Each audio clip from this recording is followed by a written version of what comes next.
بسم اللہ الرحمن الرحیم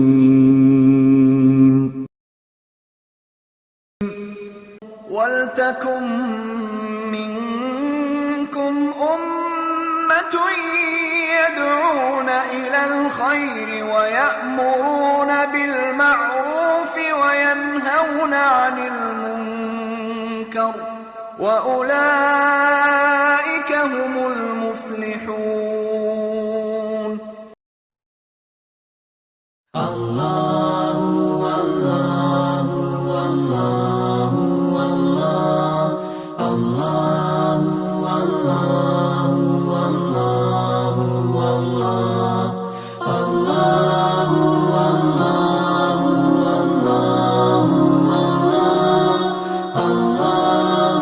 السلام علیکم ورحمۃ اللہ وبرکاتہ۔ الحمد للہ رب العالمین والصلاة والسلام علی رسولہ النبی الکریم، اما بعد، اعوذ باللہ من الشیطان الرجیم، من ہمزہ ونفخہ ونفثہ، بسم اللہ الرحمن الرحیم۔ ان عدة الشهور عند الله 12 شهرا في كتاب الله يوم خلق السماوات والأرض منها 4 حرم ذلك الدين القيم فلا تظلموا فيهن أنفسكم۔ وقال النبي صلى الله عليه وسلم افضل الصیام بعد رمضان شہر اللہ المحرم۔ ہر قسم کی تعریف و توصیف، کبریائی، بڑائی، عزت و بزرگی، شان و شوکت، عظمت، حمد و ثنا اللہ رب العالمین، خالق کائنات، مالک ارض و سماوات کے لیے لائق و زیبا ہے۔ درود و سلام ہو رب العالمین کے تمام پیغمبروں پر، نبیوں پر، رسولوں پر، میرے اور آپ کے آخری نبی جناب محمد الرسول اللہ صلی اللہ علیہ وسلم پر۔ محترم حاضرین، گزشتہ دروس میں حضرات صحابہ کرام رضی اللہ عنہم کے مقام اور مرتبے پر گفتگو ہوئی، اور اسی طرح سے حضرات صحابہ کرام رضی اللہ عنہم نے دین اسلام کی خاطر کیسی کیسی قربانیاں پیش کیں، اس کی بھی تفصیل گزری۔ آج کے اس موقع پر جس عنوان کے تحت کچھ باتیں رکھی جائیں گی، وہ عنوان ہے ماہ محرم کے عظیم واقعات اور ان کے اسباق۔ محترم حاضرین، یہ مہینہ ماہ محرم جس مہینے سے ہم گزر رہے ہیں، یہ حرمت والا مہینہ ہے۔ اللہ رب العالمین نے سورہ توبہ کی مشہور آیت کریمہ میں یہ بات بیان فرمائی کہ اللہ رب العالمین کے نزدیک مہینوں کی گنتی زمین و آسمان کی پیدائش کے دن سے 12 ہے، اور ان 12 مہینوں میں 4 مہینے حرمت والے ہیں۔ فیہا منہا 4 حرم، اللہ نے کہا کہ اس میں 4 مہینے حرمت والے مہینے۔ ذالک الدین القیم، یہی سیدھا دین ہے۔ فلا تظلموا فیہن انفسکم، تو تم ان مہینوں میں اپنے آپ پر ظلم نہ کرو۔ اللہ رب العالمین نے یہ جو 4 مہینے حرمت والے قرار دیے، پیارے نبی صلی اللہ علیہ وسلم نے حدیث میں اس کی وضاحت فرمائی کہ ان 4 مہینوں سے مراد ذی القعدہ، ذی الحجہ، محرم اور رجب، یہ 4 مہینے حرمت والے مہینے۔ تو اس اعتبار سے اب جس مہینے سے ہم گزر رہے ہیں، محرم کا مہینہ، یہ محرم کا مہینہ بھی حرمت والا مہینہ ہے۔ یہ وہ مہینہ ہے کہ جس کا احترام ہونا چاہیے، جس میں گناہوں سے انسان کو بچنا چاہیے، نیکی اور خیر کے کاموں میں سبقت کرنی چاہیے، خیر و بھلائی کے کاموں میں آگے بڑھنا چاہیے۔ یہ حرمت والا مہینہ ہے۔ اور پیارے نبی صلی اللہ علیہ وسلم نے بھی حدیث میں اس مہینے کی فضیلت بتاتے ہوئے بیان فرمایا، افضل الصیام بعد رمضان شہر اللہ المحرم۔ رمضان کے بعد سب سے افضل روزے اللہ کے مہینے محرم کے روزے ہیں۔ رمضان کے روزوں کے بعد سب سے افضل روزے، آپ دیکھ لیں رمضان کا ذکر کیا جا رہا، رمضان کے جو مہینے ہیں وہ فرض روزے ہیں، اور اس کے بعد کئی روزے نفل کی حیثیت روزوں کی ہوا کرتی ہے۔ اللہ کے نبی صلی اللہ علیہ وسلم نے کئی نفل روزوں کی جو ہے فضیلتیں بیان فرمائی ہیں، اور پیارے نبی صلی اللہ علیہ وسلم خود جو ہے کچھ مہینوں میں خصوصی طور پر اللہ کے نبی صلی اللہ علیہ وسلم شعبان کے مہینے میں خوب روزوں کا اہتمام فرمایا کرتے تھے۔ فضیلتیں ہیں روزوں کی، لیکن اللہ کے نبی صلی اللہ علیہ وسلم نے اس حدیث میں یہ بات بیان فرمائی کہ رمضان کے بعد جس مہینے کے روزے سب سے زیادہ افضل ہیں وہ اسی ماہ محرم کے جو ہے مہینے کے روزے اللہ کے نزدیک سب سے زیادہ افضل ہیں۔ اور اس حدیث میں اللہ کے نبی صلی اللہ علیہ وسلم نے ایک طرف ماہ محرم کے روزوں کو افضل قرار دیا، اور دوسری بات اس حدیث میں یہ بھی بیان فرمائی کہ یہ ماہ محرم یہ اللہ کا مہینہ ہے،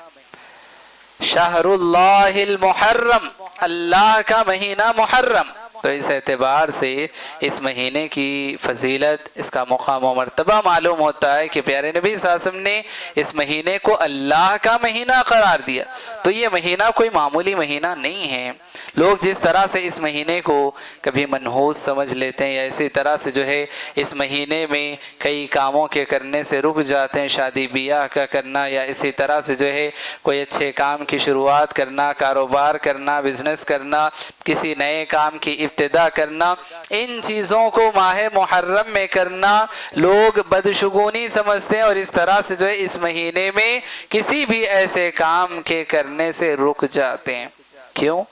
جبکہ یہ مہینہ وہ مہینہ جس کو اللہ کے نبی صلی اللہ علیہ وسلم نے اللہ کا مہینہ قرار دیا، تو یہ بڑا مہینہ ہے، اور اس اعتبار سے اللہ کا مہینہ اس کو قرار دیا، اس کے روزے سب سے افضل قرار دیے گئے، یہ حرمت والا مہینہ ہے۔ ایسی بہت ساری فضیلتیں اس مہینے کی اللہ کے نبی صلی اللہ علیہ وسلم نے بیان فرمائی ہیں۔ محترم حاضرین، اسی طرح سے ہم دیکھیں جہاں اس مہینے کی بہت ساری فضیلتیں ہیں، وہیں پر اس مہینے میں کچھ ایسے واقعات بھی پیش آئے ہیں جن کو تاریخ کبھی بھلا نہیں سکتی۔ تاریخی اعتبار سے اگر دیکھیں محرم میں کچھ ایسے بڑے واقعات پیش آئے ہیں جو دنیا کبھی بھلا نہیں سکتی۔ انسانی تاریخ میں کچھ بڑے واقعات جو ہے اس مہینے میں پیش آئے ہیں، تو کچھ جو ہے تاریخی واقعات کا آج میں آپ کے سامنے ذکر کروں گا، اور ان واقعات سے ملنے والے اسباق، ہمیں ان واقعات سے کیا سیکھنے کو ملتا ہے، کچھ باتیں اس پر بھی ہوں گی۔ تو سب سے پہلے ہم دیکھیں تاریخی اعتبار سے اگر ہم دیکھیں تو حضرت موسیٰ علیہ السلام کو فرعون کے ظلم و تشدد سے جو نجات ملی، جو آزادی ملی، وہ اسی مہینے میں ملی۔ ہم جانتے ہیں کہ اللہ رب العالمین نے حضرت موسیٰ علیہ السلام کو جس قوم میں پیدا فرمایا، بنی اسرائیل کی قوم تھی، بنی اسرائیل پر فرعون بہت زیادہ ظلم جبر کیا کرتا تھا۔ ظلم کی انتہا یہ تھی کہ جو معصوم بچوں کو ان کے ماں باپ کی آنکھوں کے سامنے جو ہے ٹکڑے کر دیا جاتا تھا، قتل کر دیا جاتا تھا۔ ننھے منھے معصوم بچوں کا قاتل تھا، سفاک تھا، خون ریز تھا، ظالم تھا، جابر تھا۔ ایسے بادشاہ کے مقابلے میں اللہ رب العالمین نے حضرت موسیٰ علیہ السلام کو پیدا فرمایا،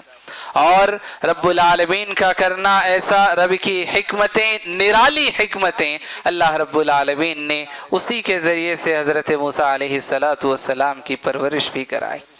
اللہ رب العالمین نے فرعون کے ذریعے سے اور اسی کے محل میں حضرت موسیٰ علیہ السلام کی پرورش کرنے اللہ نے فرمائی، اور اس طرح سے حضرت موسیٰ علیہ السلام جب جوان ہوئے اللہ رب العالمین نے نبوت و رسالت سے سرفراز فرمایا، اور اس کے بعد حضرت موسیٰ علیہ السلام جو کہ ایک قبطی کا قتل کرنے کی وجہ سے راتوں رات جو ہے وہاں سے نکل کر چلے گئے تھے، نبوت و رسالت کا تاج پہنانے کے بعد اللہ رب العالمین نے پھر حضرت موسیٰ علیہ السلام کو فرعون کے پاس بھیجا اور کہا کہ جاؤ فرعون کو اللہ کی عبادت کی طرف بلاؤ، اللہ کی توحید کی طرف بلاؤ۔ حضرت موسیٰ علیہ السلام پھر آتے ہیں، فرعون کو توحید کا پیغام سناتے ہیں۔ فرعون اور اس کے درباری حضرت موسیٰ علیہ السلام کے دشمن ہو جاتے ہیں، اور اس کے بعد کچھ مقابلے بھی کروائے جاتے ہیں، سب میں جب ناکامیاں مل جاتی ہیں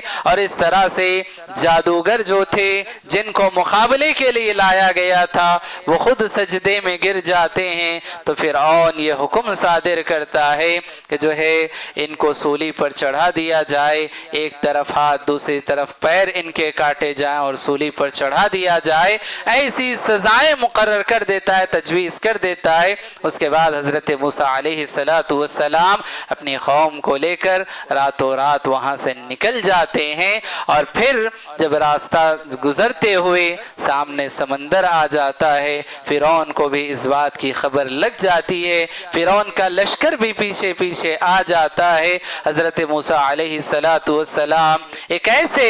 جو ہے موڑ پر آ کر کھڑے ہو جاتے ہیں کہ سامنے سمندر ہے اور پیچھے فرعون کا لشکر ہے، سامنے سمندر ہے اور پیچھے فرعون کا لشکر ہے۔ ایسے موقع پر لوگوں کا ایمان ڈگمگانے لگ جاتا ہے، اور لوگ حضرت موسیٰ سے کہنے لگتے موسیٰ کس جگہ لائے ہو، سامنے بھی موت ہے پیچھے بھی موت ہے، سامنے جائیں گے سمندر میں ڈوب کر مر جائیں گے، پیچھے پلٹیں گے فرعون کا لشکر ہم کو ختم کر دے گا، دونوں طرف بس موت ہی موت نظر آ رہی ہے۔ حضرت موسیٰ علیہ السلام کہتے ہیں کہ نہیں، میرا رب ہمارے لیے راستہ نکالے گا، میرا رب راستہ نکالے گا، میرا رب بچائے گا۔ اللہ کی ذات پر ایسا توکل، ایسا یقین تھا حضرت موسیٰ علیہ السلام کا کہ سمندر کو راستہ دینا پڑا، اور اللہ رب العالمین نے سمندر کے سلسلے میں یہ حکم دیا سمندر کو کہ حضرت موسیٰ کے لیے راستہ بنا دے، اور وہ راستہ بن جاتا ہے۔ حضرت موسیٰ علیہ السلام اور ان کی قوم اس راستے سے نکل جاتی ہے۔ فرعون جب یہ دیکھتا ہے کہ سمندر میں راستہ بنا ہوا ہے وہ بھی پیچھے آ جاتا ہے، اور جب فرعون اور اس کا لشکر درمیان سمندر آ جاتا ہے اور حضرت موسیٰ علیہ السلام ان کی قوم نکل جاتے ہیں، اللہ رب العالمین سمندر کو حکم دیتا ہے کہ یہ راستہ صرف موسیٰ اور اس کی قوم کے لیے بنا تھا، اب فرعون جو اس راستے کے اندر آ چکا ہے تو اسے غرق کر دے، ملیا میٹ کر دے۔ سمندر اپنی جو ہے فطرت پر جو ہے وہ واپس آتا ہے۔ ایسے موقع پر فرعون اللہ رب العالمین کی طرف اللہ پر ایمان لانے کی جو ہے وہ گواہی دیتا ہے، کہتا ہے کہ اب میں ایمان لایا، اب میں ایمان لایا، اور اس طرح سے جو ہے وہ غرق ہو جاتا ہے۔ محترم حاضرین، یہ جو واقعہ تاریخی واقعہ، بڑا مشہور واقعہ جس کو جو ہے دنیا کبھی بھلا نہیں سکتی، یہ جو واقعہ پیش آیا فرعون کے غرق ہونے کا اور حضرت موسیٰ علیہ السلام اور ان کی قوم کے نجات پانے کا جو واقعہ ہے، یہ اسی 10 محرم کی تاریخ کو پیش آیا، اسی 10 محرم کی تاریخ کو یہ واقعہ پیش آیا۔ محترم حاضرین، اس عظیم واقعے سے کچھ اسباق ہمیں ملتے ہیں، کچھ سبق ہم کو سیکھنے کے لیے ملتے ہیں۔ سب سے پہلی بات ہم یہ دیکھیں کہ اللہ رب العالمین ظلم و ستم کا خاتمہ کرتا ہے۔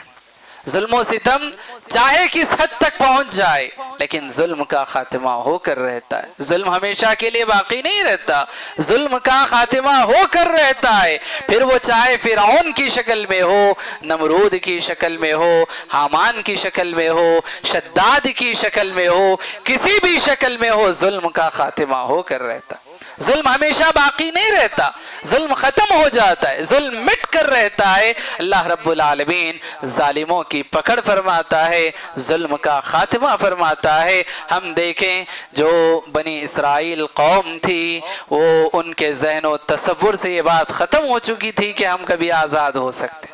ہم کبھی آزاد ہو سکتے، یہ ظلم ہم پر کبھی ختم ہو سکتا ہے، ان کی امیدیں ختم ہو چکی تھیں، لیکن اللہ رب العالمین نے اس ظلم سے ان کو نجات دی۔ یہ پیغام ہم کو ملتا ہے کہ ظالم چاہے کتنا بڑا ہو، ظالم کا ظلم کتنا ہی خطرناک ہو، لیکن یاد رکھو ایک دن ظلم مٹ کر رہتا ہے، ظلم کا خاتمہ ہو کر رہتا ہے۔ اتنے بڑے بڑے ظالم اس دنیا سے مٹ گئے، تو پھر کس کی ایسی حیثیت، کون ایسا ظالم کہ جو دنیا میں جو ہمیشہ ظلم کرتا رہے گا؟ تاریخ میں اتنے بڑے بڑے ظالم کبھی پیدا نہیں ہوئے۔ فرعون کتنا بڑا ظالم، شداد، نمرود، حامان، قارون، یہ ایسے بڑے بڑے نام ہیں کہ جو انسانی تاریخ میں جنہیں ظلم و زیادتی کے لیے یاد کیا جاتا ہے، اور ظلم و زیادتی کی مثالیں جو انہوں نے دنیا میں قائم کر رکھی تھی، ایسی مثالیں اللہ نے مٹا دی، ملیا میٹ کر دیا، نام و نشان ان کا مٹا دیا، یہ بتاتے ہوئے کہ دیکھو ایک دن ظلم کا خاتمہ ہو کر رہتا ہے، ظلم ہمیشہ باقی نہیں رہتا۔ یہ سب سے پہلا سبق ہمیں ملتا ہے۔ محترم حاضرین، اسی طرح سے ہم دیکھیں ایک اور سبق جو ہم کو سیکھنے کے لیے ملتا ہے، وہ یہ کہ غرور اور تکبر کرنے والا رسوا ہو کر رہتا ہے، غرور اور تکبر کرنے والا رسوا ہو کر رہتا ہے۔ یہ تکبر انسان کو زیب نہیں دیتا، یہ فخر و غرور، یہ گھمنڈ انسان کو زیب نہیں دیتا۔ اللہ رب العالمین جو ہے فرماتا ہے کہ جو ہے تکبر میری چادر ہے، تکبر میری چادر ہے، جو تکبر کرتا ہے گویا کہ وہ میری چادر کو مجھ سے کھینچ رہا ہے۔ تو لہٰذا یہ تکبر اللہ کو پسند نہیں ہے، یہ فخر و غرور اللہ کو پسند نہیں ہے۔ اللہ رب العالمین بندوں سے یہ کہتا ہے کہ کس بات کا تم کو فخر ہے، کس بات کا تم کو غرور ہے؟ نہ تم اس زمین کو پھاڑ سکتے ہو، نہ تم ان چٹانوں کی بلندی کو پہنچ سکتے، کس بات کا تم کو غرور ہے؟ کس بات کی تم کو اکڑ ہے؟ یہ سینہ تان کر جو تم چلتے ہو، یہ جو تمہاری چلن میں جو اکڑ ہے، یہ فخر و غرور ہے۔ کس بات کا فخر ہے؟ انسان کو یہ چیز زیب نہیں دیتی، انسان کو تو تواضع،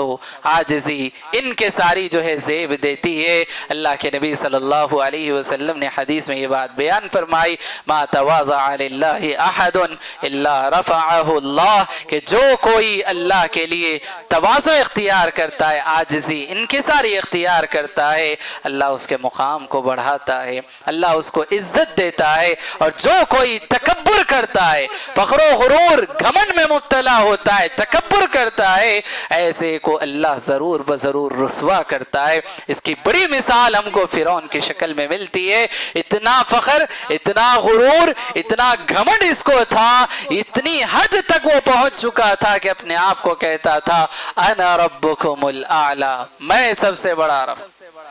میں تمہارا سب سے بڑا رب ہوں۔ یہاں تک اس نے خدائی کا دعویٰ کر دیا۔ فخر و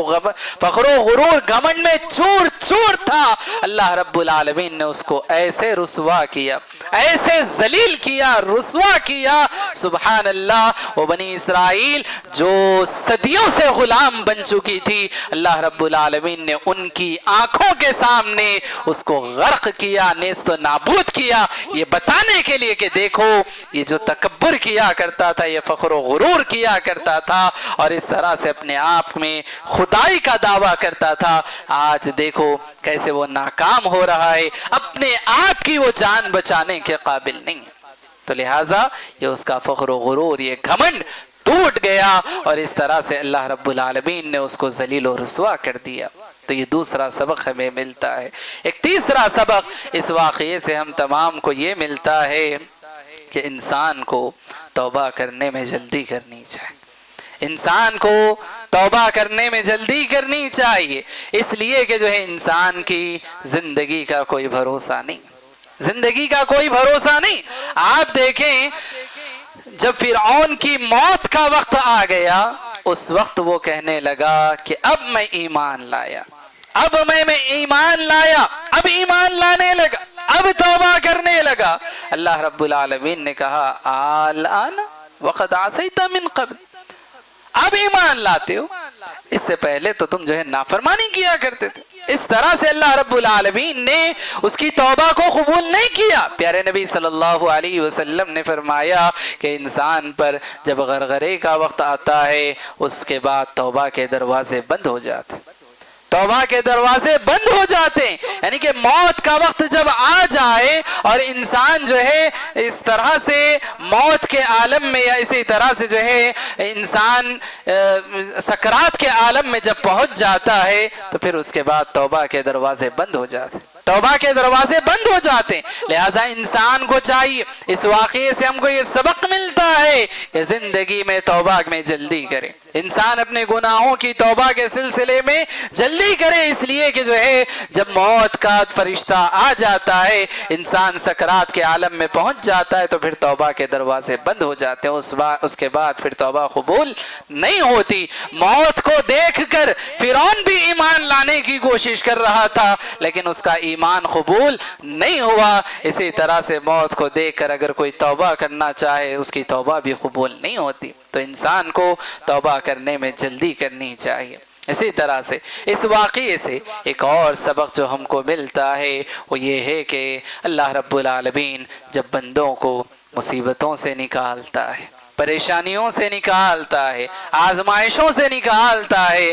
تو انسان کو رب کی شکر گزاری کرنی چاہیے, رب کی شکر گزاری کرنی چاہیے. ہم دیکھیں اس محرم کے مہینے میں اس 10 تاریخ کو, جس تاریخ کو اللہ رب العالمین نے فرعون کے ظلم و تشدد سے بنی اسرائیل کو نجات دی تھی, اس روز پیارے نبی صلی اللہ علیہ وسلم نے روزہ رکھ کر بتایا اور کہا کہ اللہ نے اس تاریخ کو حضرت موسیٰ کو جو ہے ان کی قوم کو فرعون کے ظلم سے نجات دی تھی. تو ہم بھی اس لیے جو ہے اس لیے کہ حضرت موسیٰ علیہ السلام نبوت کے اعتبار سے میرے بھائی تھے, میں بھی اس تاریخ کو روزہ رکھوں گا. اللہ کے نبی صلی اللہ علیہ وسلم نے روزہ رکھا. روزے کے ذریعے سے شکر گزاری,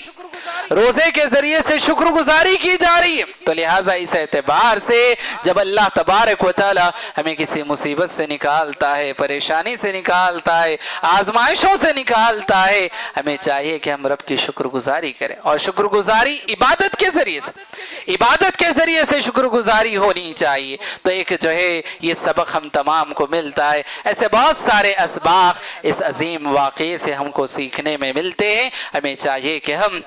قرآن مجید میں غور و فکر کے ساتھ اس واقعے کو پڑھنے کی کوشش کریں اور اس واقعے سے ملنے والے اسباق کو ہم حاصل کرنے کی کوشش کریں. یہ عظیم واقعہ اسی محرم کی 10 تاریخ کو پیش آیا تھا, اسی محرم کی 10 تاریخ کو یہ عظیم واقعہ پیش آیا. محترم حاضرین, اسی طرح سے ہم دیکھیں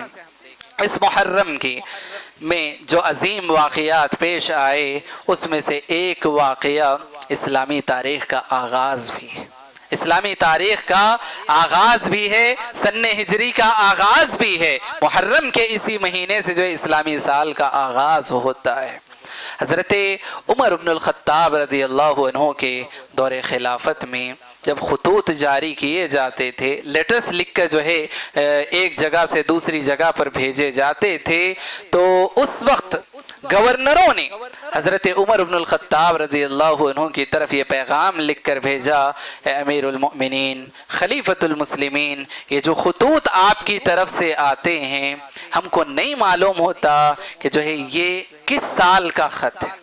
کب بھیجا ہوا یہ خط ہے. یعنی کہ اس میں مہینہ تو بتایا جا رہا ہے لیکن سال اس میں نہیں بتایا جا رہا ہے کہ کس سال کا یہ خط ہے. ہم کو کیسے معلوم ہو یہ کس مہینے کا اور اسی طرح سے جو ہے کس سال کا یہ خط ہے, نہیں معلوم ہوتا. تو ایسے موقع پر حضرت عمر بن الخطاب رضی اللہ عنہ نے حضرات صحابہ کرام رضی اللہ عنہ سے مشورہ کیا کہ ہم کہاں سے جو ہے اسلامی سال کا, اسلامی تاریخ کا آغاز کریں, کیسے اسلامی سال کا جو ہے اسلامی تاریخ کا ہم آغاز کریں گے؟ حضرات صحابہ کرام رضی اللہ عنہم میں سے الگ الگ رائے سامنے آئی، الگ الگ مشورے آئے۔ کسی نے کہا کہ پیارے نبی صلی اللہ علیہ وسلم کی پیدائش کی تاریخ سے ہم جو ہے اسلامی سال کا آغاز کرتے ہیں۔ کسی نے کہا کہ جو ہے جب پہلی وحی نازل ہوئی اس وقت سے ہم جو ہے اسلامی تاریخ کا آغاز کرتے ہیں۔ کسی نے کہا کہ جو ہے پیارے نبی صلی اللہ علیہ وسلم کی وفات سے جو ہے اسلامی سال کا آغاز کرتے ہیں۔ الگ الگ جو ہے رائے آئی، الگ الگ مشورے آئے۔ حضرت علی رضی اللہ عنہ کا ایک مشورہ یہ تھا کہ جس سال مسلمان مکے سے مدینے کی طرف ہجرت کر کے گئے اس وقت سے ہم اسلامی تاریخ کا آغاز کریں گے، اسلامی سال کا آغاز کریں گے۔ حضرت عمر بن الخطاب رضی اللہ عنہ کی بھی یہی رائے تھی، ان کو بھی یہ رائے پسند آئی۔ اس لیے کہ ہم دیکھیں اسلامی تاریخ اور اسلامی سال کے جو ہے آغاز، اسلامی تاریخ کے آغاز کی جو بات کی جا رہی تھی، حضرات صحابہ نے یہ سوچا کہ کوئی ایسی تاریخ ہو کہ جہاں پر حضرات صحابہ کی ان قربانیوں کو ہمیشہ یاد رکھا جائے۔ جب یہ سال آتا رہے، جب اسلامی سال کا آغاز ہوتا رہے، اس وقت حضرات صحابہ کرام رضی اللہ عنہم کی قربانیوں کو یاد رکھا جائے، حضرات صحابہ کی اس ہجرت کو یاد رکھا جائے۔ ہجرت یہ بڑا عظیم واقعہ تھا، یہ بڑی عظیم چیز تھی۔ آپ دیکھیں گزشتہ بار میں نے آپ کے سامنے یہ بات رکھی کہ ہجرت کے موقع پر حضرات صحابہ کرام رضی اللہ عنہم نے کیسی کیسی قربانیاں پیش کی۔ حضرت ابو سلمہ رضی اللہ عنہ اپنے بیوی اپنے بچے کو چھوڑ کر اکیلے تنے تنا ہجرت کر کے گئے۔ حضرت صہیب رومی رضی اللہ عنہ اپنی جو ہے زندگی بھر کی پونجی دولت سب کچھ انہوں نے قربان کر دیا اور نہتے اکیلے تنے تنا جو ہے حضرت پیارے نبی صلی اللہ علیہ وسلم کی طرف ہجرت کر کے چلے گئے۔ گویا کہ حضرات صحابہ نے جان و مال کی قربانیاں پیش کی، رشتوں کی قربانیاں پیش کی، نعتوں کی قربانیاں پیش کی، سب کچھ چھوڑ چھاڑ کر ہجرت کر کے مدینہ کی طرف چلے گئے۔ تو یہ ہجرت کوئی معمولی قربانی نہیں تھی، یہ بڑی عظیم قربانی تھی، اور اس میں حضرات صحابہ کرام رضی اللہ عنہم کی ایک بڑی جماعت اس میں شامل تھی، بڑی جماعت اس میں شامل تھی جنہوں نے اللہ کی راہ میں ہجرتیں کی تھی۔ تو اس اعتبار سے اس رائے کو پسند کیا گیا اور ہجرت کے سال سے اسلامی سال کا اور اسلامی تاریخ کا آغاز کیا گیا، اور جس مہینے سے اسلامی سال کا آغاز کیا گیا وہ محرم کا مہینہ تھا، وہ محرم کا مہینہ تھا، اور محرم کے مہینے سے جو ہے اسلامی تاریخ کا، اسلامی سال کا آغاز کیا گیا۔ محترم حاضرین، یہاں ہم دیکھیں ہم کو اس واقعے سے بھی اور ہجرت کے اس جو ہے عظیم قربانی سے بھی کچھ اہم پیغام، کچھ اہم اسباق ہم کو سیکھنے کے لیے ملتے ہیں۔ سب سے پہلی بات یہ کہ یہ محرم کا واقعہ جب کبھی آتا ہے ہم کو ایک بہت بڑا پیغام یہ دیتا ہے، یہ سبق ہم کو دیتا ہے کہ صحابہ کی قربانیوں کو یاد رکھا جائے، حضرات صحابہ کی قربانیوں کو یاد رکھا جائے۔ یہ ہر سال آنے والا محرم کا مہینہ یہ ہم کو بتا رہا ہے کہ دیکھو یہ محرم کا یہ سال جو آغاز ہو رہا ہے، اس کی ابتدا، اس کا آغاز حضرات صحابہ کی ہجرتوں سے ہوا ہے، حضرات صحابہ کی قربانیوں سے جو اس سال کا آغاز ہوا ہے۔ تو لہٰذا تم حضرات صحابہ کی قربانیوں کو کبھی نہ بھولنا، تم حضرات صحابہ کی قربانیوں کو ہمیشہ یاد رکھنا۔ یہ واقعہ ہم کو اس بات کا پیغام دیتا ہے، اور اس طرح سے ہر آنے والا محرم کا مہینہ ہم کو حضرات صحابہ کی قربانیاں یاد دلاتا ہے، حضرات صحابہ کی ہجرتیں ہم کو یاد دلاتا ہے۔ محترم حاضرین، اسی طرح سے ایک اور سبق جو اس واقعے سے ہم کو سیکھنے کو ملتا ہے وہ یہ ہے کہ انسانوں کو، خصوصی طور پر مسلمانوں کو، آپس میں مشورے سے کام لینا چاہیے، آپس میں مشورے سے کام لینا چاہیے۔ آپ دیکھیں امیر المؤمنین خلیفۃ المسلمین حضرت عمر بن الخطاب رضی اللہ عنہ جو اس قدر دور اندیش تھے، ایسی دور اندیشی ان کے اندر تھی، ایسا علم، ایسی فراست ان کے اندر تھی کہ اس زمانے میں جو فیصلے انہوں نے کیے تھے، دنیا آج بھی ان کے فیصلوں سے، دنیا آج بھی ان کے جو ہے حکمتوں سے، ان کے قوانین سے، ان کے اصول سے دنیا آج بھی فائدہ اٹھا رہی ہے۔